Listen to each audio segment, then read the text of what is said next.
Pasando al tema siguiente, estimado público, quiero aconsejar a ustedes una publicación del órgano electoral plurinacional. Es un folleto de repartición gratuita que se llama Educación Intercultural, Sistemas Electorales y de Partidos.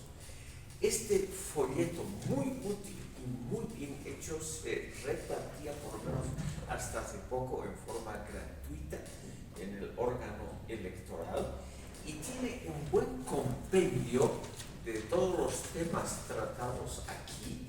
También hay varias ediciones, es un folleto muy exitoso, también con datos relativamente novedosos, como cuáles son las condiciones para que un partido sea aceptado dentro del sistema electoral, todo eso que tiene que ver con el problema mencionado por Álvarez, que es el de la militancia de los partidos políticos y naturalmente su relación con el voto electoral.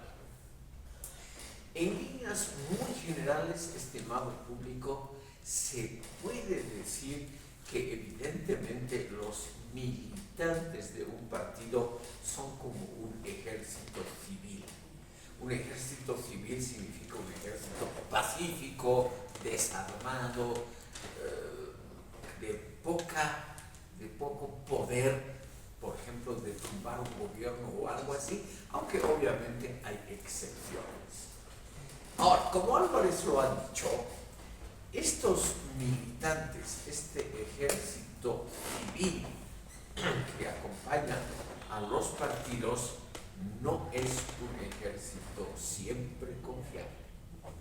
Lo más normal es que la gente se inscriba o apoye a un partido por lo que se llaman las esperanzas que uno tiene en el futuro. Igual que en el curso de las acciones en la bolsa, la gente a veces especula con la idea de que un grupo accionario o una empresa que tiene, por ejemplo, un notable desarrollo tecnológico o algo así, puede subir el valor de esa acción en la bolsa y que por lo tanto es bueno invertir en esa empresa. Lo mismo más o menos los militantes. Uno generalmente hace una afiliación a un partido porque espera ganar algo. Hay evidentemente, no lo voy a negar, muchísimos militantes que lo hacen solo por la esperanza de que esa idea triunfe, independientemente si a él le toca o no algo. Pero yo me permito afirmar que una buena parte de la militancia espera alguna recompensa, algún progreso material, algo tangible. Prebendas, puestos, contratos o simplemente muchas veces la esperanza de que en los próximos años a uno le va a tocar ese empleo, ese contrato, etc. Muchas veces es la mera esperanza. Muy pocos son, creo yo, los militantes que realmente permanecen completamente fieles a un partido solo por la ideología. Y aquí yo le quisiera preguntar al señor Álvarez, porque yo supongo que es en los partidos de izquierda, sobre todo de izquierda radical, donde hay más militantes que están en el partido por simpatía con la ideología y no por prebendas. Me imagino yo que el grueso de los votantes, por ejemplo, de los partidos comunistas, socialistas en América Latina hasta por lo menos hasta el siglo XX, lo hacían más por una convicción de mejorar la situación, mejorar el mundo, en una palabra. Mi pregunta a usted, ¿son ingenuos estos militantes? Bueno, no solo le quería mencionar de que, sí, por ejemplo, voy a tomar un ejemplo igual histórico rápido. El Partido Comunista Chino, que es justamente su principal autor en el que se basó para triunfar, o sea, aparte de Marx, etcétera, en este caso fue a un chino que justamente mencioné del arte de la guerra, Sun Tzu. Sí. Y Sun Tzu dice algo interesante, que es de que en la guerra, aparte de que tienes que tener compañeros fieles, como lo que mencionó, ¿no? De que tiene que tener una convicción revolucionaria, en ese caso, del Partido Comunista, Partido Marxista-Leninista, lo que se quiera llamar. Aparte de eso, tiene que tener, o sea, tiene que ver la evolución y tiene que ver, en ese caso se habla del ejército, ¿no? Tiene que ver con la evolución, pero hay algo interesante que dice Sun Tzu también en ahí, de que tienes que tener a tu ejército bien alimentado, pues. Y ahí es cuando es interesante. Obviamente él habla de guerra en un contexto bélico, ¿no? Donde básicamente apenas hay para comer, entonces si les das alimentos como una bendición. Pero en un partido político, aparte de darles entre comillas comida, hay que darles justamente lo que usted menciona. Y ahí es el desarrollo. Claro, ese es el desarrollo de la propia organización. ¿Y por qué, por ejemplo, y ahí me remito a los jóvenes de 1970 o de los 80 también, o incluso de los 60, ¿por qué tenían ese pensamiento que se puede llamar más guerrerista, no de ir con las armas, todo así? Porque aparte de que no es porque iban por tontos, sino más bien estaban viendo un factor interesante que era de cómo puede evolucionar eso, no solo para su beneficio de él, sino para el beneficio de tal vez sus papás, porque muchos, por ejemplo, eran campesinos, entonces, o trabajadores, entonces decían, si me enlisto este partido, entonces realmente voy a poder generar esto, ¿sí? Y a la vez tiene un pensamiento comunal, pero a la vez tiene un pensamiento individual. Entonces eso es interesante porque cuando generas eso, ahí realmente se tiene una conexión real, y eso es lo que ha hecho el Partido Comunista Chino en su mejor momento, se puede llamar, y también lo ha hecho el Partido Comunista Soviético, etcétera, y otros que había, y en eso sí también le doy por así decirlo, la gloria, que el Partido Comunista de Bolivia, por lo menos desde mi percepción, hasta 1970, cuando estaban con Brezhnev en esa época de la Unión Soviética, hasta ese momento era 1000 veces mejor en el sentido de justamente velar por lo individual y colectivo, ¿verdad? Tenían ese mejor pensamiento que otros partidos que básicamente estaban destruidos internamente y básicamente decían, no, es que yo voy a ser un jefe secretario general, yo entonces no tenían una unidad de nada, entonces más bien el Partido Comunista era como uno solo, y ahí es, por ejemplo, un gran factor que tiene eso. Gracias, señor Álvarez. Lo único que me ha sorprendido de usted es esa cifra que usted ha dado, 1000 veces mejor el Partido Comunista hasta 1970 que los otros. ¿Por qué ha dicho usted en forma que yo diría enfática 1000? ¿Por qué no ha dicho era un poquito mejor que los otros? ¿Se nota tal vez una simpatía En ese momento, histórica por ese momento? En ese momento, yo viendo la historia en ese lado, sí, porque de hecho cuando ha nacido el Partido Comunista Marxista-Leninista, que era su división de ese momento, yo incluso consideraba de que el PSML, en su tiempo, los primeros 2 años del primer secretario general de ese momento, que luego le mató la CIA, etc., realmente ahí sí tenía justamente lo que ha pasado. Lo que sí reconozco al Partido Comunista es de que ha podido hacer, o sea, que haya su unidad. En cambio el PSML lo logró, pero 2 años le mataron a su líder. Igual pasó con el Partido Socialista 1, no al gran Marcelo Quiroga Santa Cruz, todo, o sea, perfecto, y eran uno solo, así iban no porque era un caudillo, sino más bien por ese pensamiento justamente colectivo. Pero luego cuando le matan a él, bueno, todo se destruye, entonces. En cambio el Partido Comunista es como que ha logrado sobrevivir hasta esa etapa, luego ya ha ido cayendo y muriendo, pues igual ha pasado lo mismo. Pero sigue existiendo, claro, en la sombra. Sí, pero bueno, yo pertenecí ahí, ¿no? ¿Ah, sí? Sí, o sea, el joven a la juventud. Sí, pero ya no.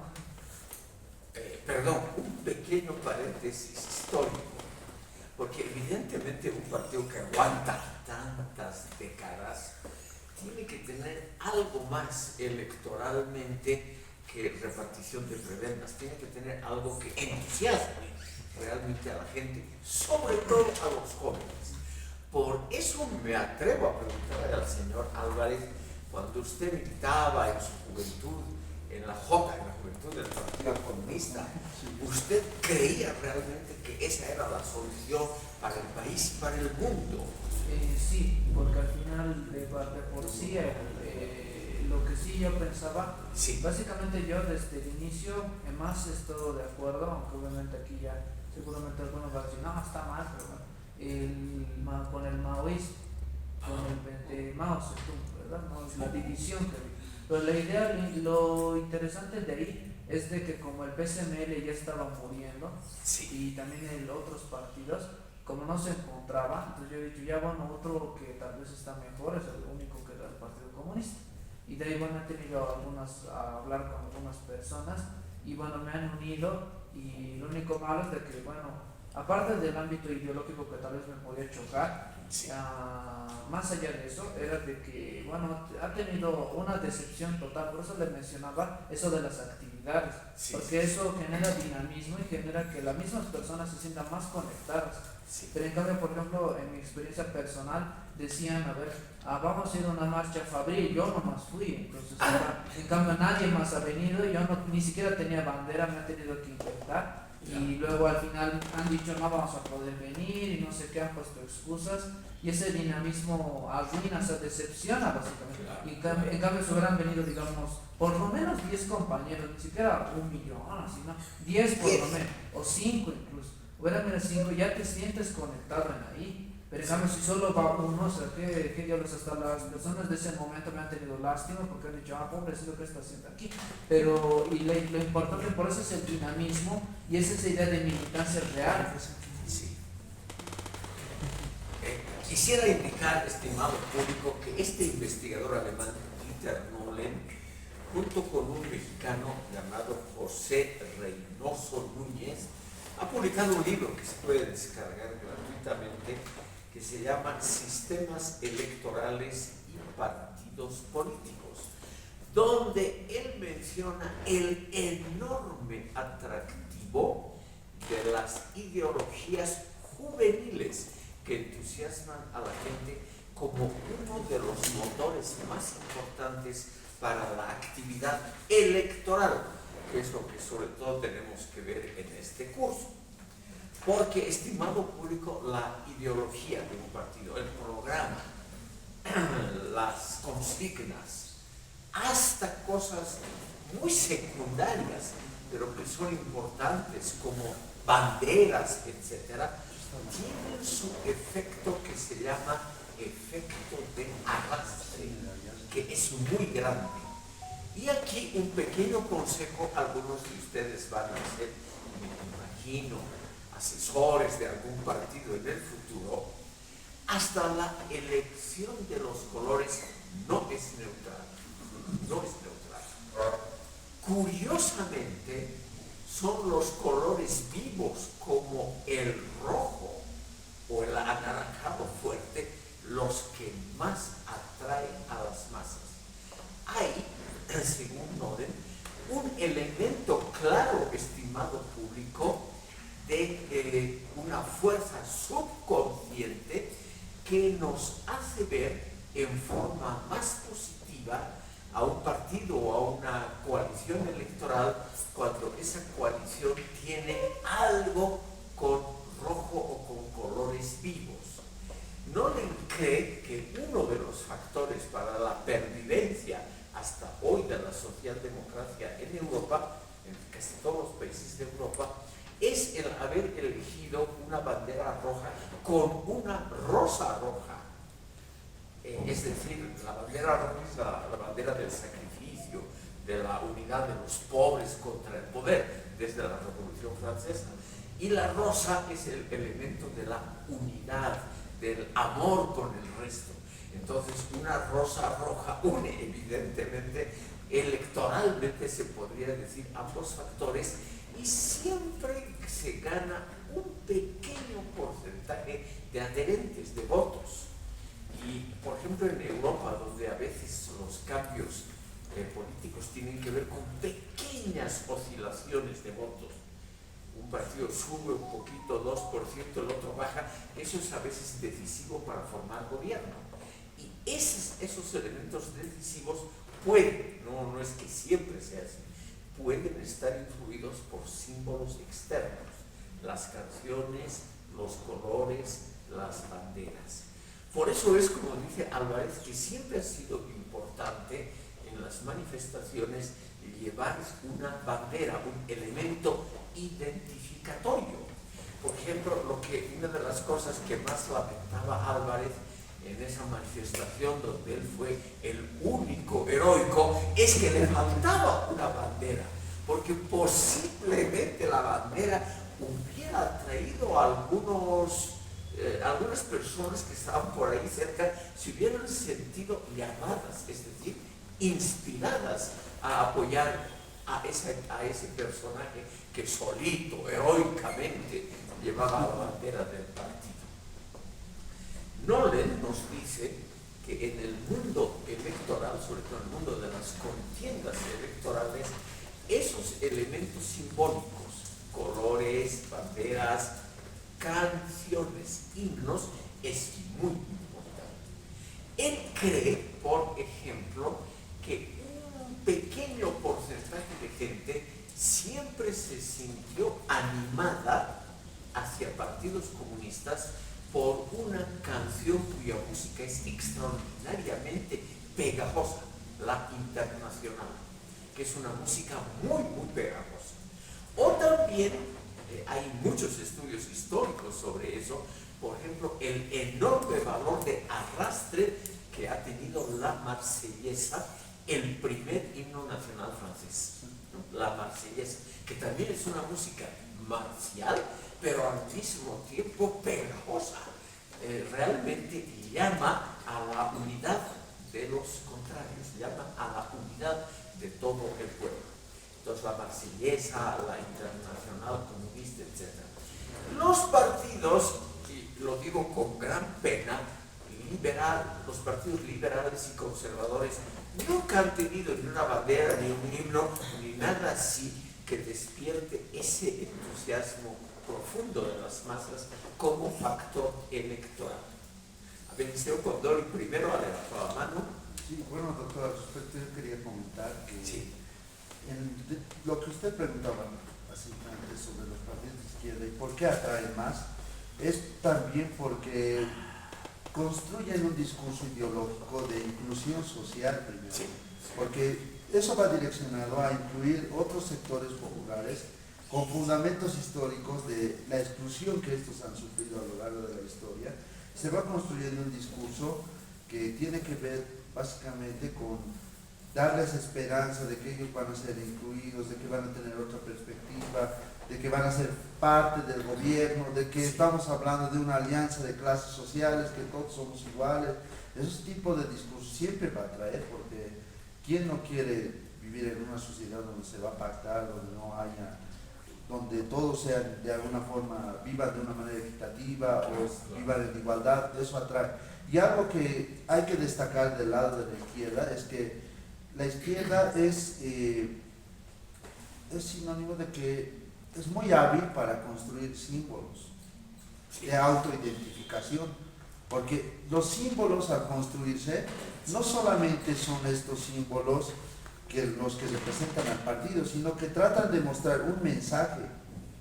Y ese mensaje es donde muchas veces estos que se adscriben a estos partidos ven en este símbolo una autoidentificación, ya sea cultural, ideológica, partidaria, pero existe esa autoidentificación. Y muchas veces no solamente basta con los símbolos, también están los lemas, están los signos, ¿no? Las canciones. Las canciones son importantes.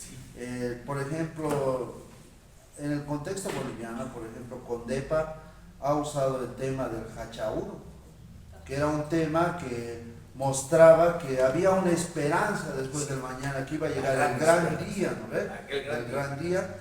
Y eso arrasaba a las personas, llamaba la atención. Pero no a los politólogos como ustedes. No. Ustedes tienen una enorme desconfianza, ¿no es cierto? Me atrevo a decir una sana desconfianza ante ideologías, consignas, canciones y colores. Lo mismo es lo del MIR, ¿no? La canción del MIR de Jaime Paz Zamora, que llama también a la esperanza, ¿no?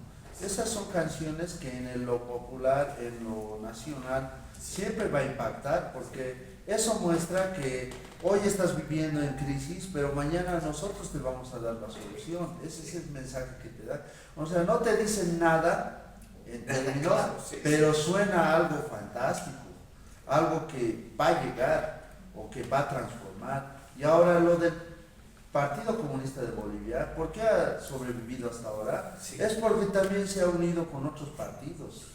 Inclusive en 2005 con Evo Morales el Partido Comunista de Bolivia estaba con el MAS, por eso a eso ha sobrevivido también. Y hay un libro que han escrito, inclusive el PC1, que era de Marcelo Quiroga Santa Cruz, ha formado parte del gobierno del MAS y han escrito un libro que se llama el PC1 y el proceso de cambio.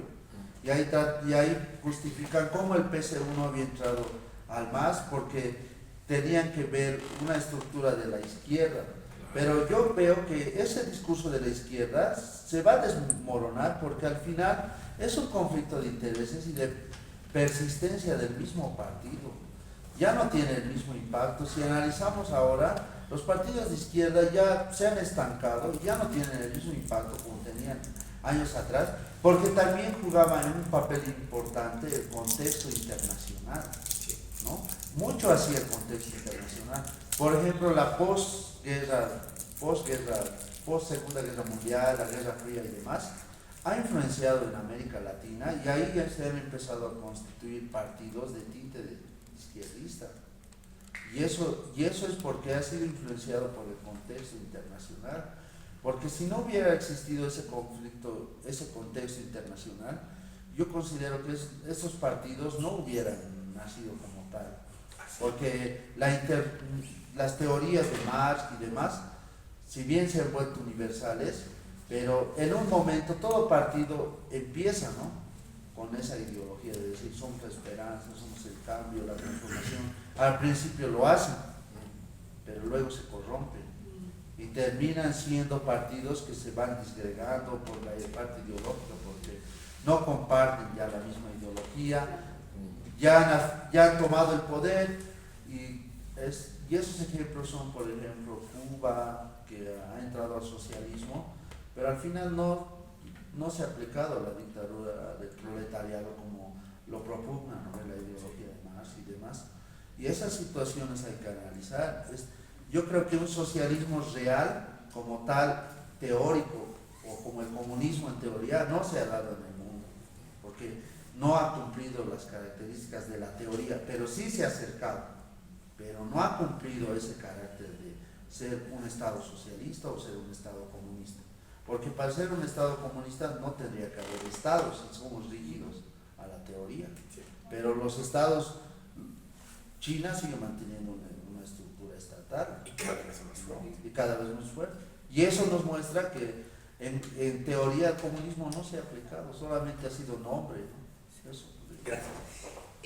Un problema, estimado público, que tiene que ver con la definición de este modesto módulo. El tema que ha tocado el señor Condori, y que a veces lo menciona el señor Álvarez, es extremadamente importante para la politología, también por lo tanto para politólogos bolivianos. La pregunta es por qué el sistema socialista y la teoría marxista, por qué no han hecho realmente mega profunda en la praxis. ¿Por qué los sistemas socialistas, todos los que han existido en el mundo, como dice Condori, no cumplen con lo que propone? Por ejemplo, como él ha mencionado, ¿por qué en lugar de aniquilar o por lo menos aminorar el peso del Estado, Corea del Norte, la China, etcétera, Cuba, o sea, los pocos países fieles todavía a la doctrina marxista, por qué han construido unos aparatos estatales y represivos, además, extraordinariamente fuertes? Pero este tema, muy importante, rebasa la modesta descripción de este módulo, por eso no me atrevo a mencionar más de este interesante tema, pero tal vez el señor Álvarez nos va a decir algo sobre ello. Gracias, señor Álvarez. Ese tema, estimado público, es el que vamos a tratar en unos breves instantes, el tema del dinamismo revolucionario, pero en el campo electoral. Álvarez nos ha dado ya una pista importante. Generalmente hay personas como Antonio Gramsci, el gran teórico italiano, que crean una teoría y luego esa teoría, como él lo ha dicho, es robada. Yo diría es adoptada por otros partidos y tendencias con más éxito de lo que hizo el Partido Comunista Italiano. Evidentemente, los partidos del centro y de la derecha tienen ideologías, programas y hasta canciones, yo diría de segunda categoría en el plano teórico. No se puede comparar a ese enorme monumento teórico que ha creado Karl Marx. Eso es muy difícil de repetir en la historia. Realmente es un monumento teórico, por eso abro los brazos, enorme, muy serio, pero curiosamente de poca adaptabilidad al mundo moderno. Entonces es normal, y ese es el gran tema de este libro de Dieter Noller, del que está en la pizarra, cómo para cuestiones electorales los partidos del centro y de la derecha se apropian de algunas consignas de la izquierda, naturalmente aminorando tal vez el énfasis, y las usan más exitosamente. Yo les decía en una sesión anterior que realmente en Bolivia es sorprendente el éxito del Partido Demócrata Cristiano, porque este partido es, o era hasta hace poco, la absoluta mediocridad en el plano ideológico, en la elección de sus líderes. Por ejemplo, en la sesión anterior, nadie sabía quién es el jefe del Partido Demócrata Cristiano hoy, el presidente o secretario general de su máximo órgano interno. Nadie sabe eso. ¿Y por qué nadie sabe? Porque no es importante. Simplemente es una jefatura del clásico partido sin la más remota relevancia práctica. Y eso ocurre también en los partidos conservadores y liberales, que no tienen así un aparato teórico comparable al marxismo, pero que se han apropiado de muchas ideas de la izquierda, tal vez mejorándolas o aminorando énfasis, y han construido, yo diría, consignas electorales muy exitosas. Estimado público, hay que considerar, por ejemplo, que en Alemania los dos partidos ahora más importantes son, en primer lugar, el clásico partido conservador, la Democracia Cristiana, y en segundo lugar un partido de la extrema derecha, Alianza por Alemania, o Alternativa por Alemania, cuyo programa en términos teóricos es simplemente una basura, no tiene absolutamente nada de interesante. Lo mismo el partido mayoritario ahora en Italia, que se llama Fratelli d'Italia, Hermanos de Italia, no tiene en el fondo nada. Pero ¿por qué electoralmente estos partidos tienen éxito? Y por eso la próxima sesión la vamos a dedicar parcialmente, va a ser la última sesión de comportamientos electorales, a tratar de averiguar por qué Donald Trump, ese tipo tonto, torpe, etcétera, por qué tiene un enorme éxito. Estimado público, no hay que nunca que despreciar al otro, al enemigo, porque el señor Trump, si consigue un acuerdo ahora en casa en estos días, va a ser premio Nobel de la Paz, nada menos. Sí. Entonces, simplemente la historia tiene muchas vueltas y es muy complicada, y lamento decirlo delante del señor Álvarez, la historia real concreta no se adapta a teorías, por más brillantes que éstas sean. Por más brillante que haya sido el marxismo, no ha podido prever lo que ha pasado ya a fines del siglo XIX. Muy brillante la teoría, pero no ha habido la proletarización de toda la sociedad, no ha habido esa división dicotómica entre solo dos clases. Es decir, como teoría que prevé el futuro, como pronóstico, no ha servido de mucho. En cambio, los partidos conservadores, piensen ustedes en el Partido Conservador de la Gran Bretaña, que hasta principios de este año era el partido gobernante, con elecciones libres en ese país. Es el partido que más ha gobernado la Gran Bretaña desde el siglo XVII. Es un partido que no tiene ninguna ideología clara. Toma un poco de liberalismo económico, antes defendía la idea Dios, patria y el altar, es decir, cosas que hoy en día no atraen a nadie. Y sin embargo, durante siglos ha ganado elecciones. En este momento hay una coalición de partidos conservadores en Finlandia y en Suecia, partidos antes dominados por la socialdemocracia moderadamente de izquierda. Y son partidos también que tienen un solo elemento programático: no a la inmigración, nada más, que debe ser una cosa de los últimos años. No tiene ninguna base teórica ni en las propias tradiciones de esos países.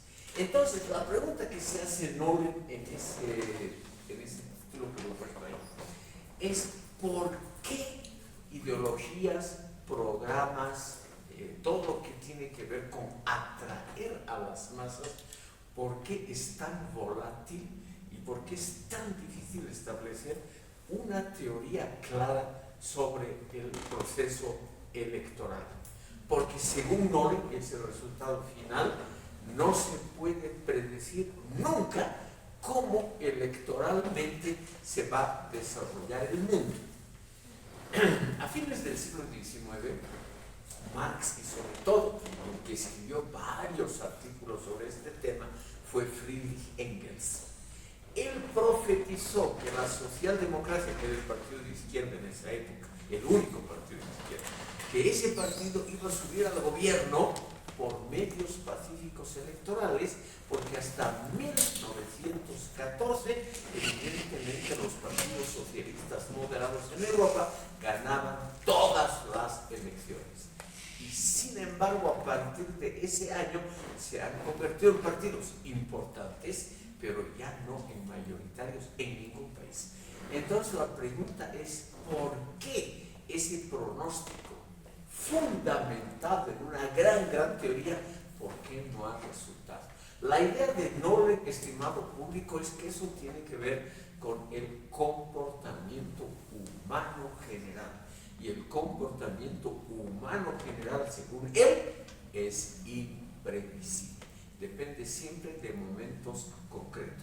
Y por lo tanto es muy difícil establecer una pauta histórica de largo aliento para el comportamiento electoral.